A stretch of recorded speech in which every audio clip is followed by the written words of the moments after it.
В этом году предполагалось, что маршрут будет совсем интересный и захватывающий, с выходом в Финляндию, с переходами в Котку. Ну, пандемия накладывает свои ограничения, поэтому мы проводим регату исключительно в российских водах. Маршрут проходит у нас от Кронштадта до Гогланда. Вот этот этап мы уже прошли, его финишировали.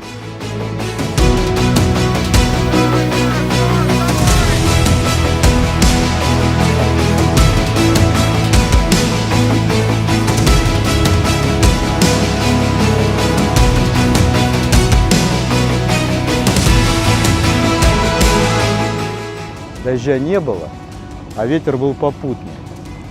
Вот, поэтому долетели мы достаточно быстро. Гонка была трамвайная, но тем не менее напряженная. Всех соперников мы своих знаем десятки лет. Мы знаем плюсы каждого и минусы. Это не мешает нам постоянно бороться друг с другом.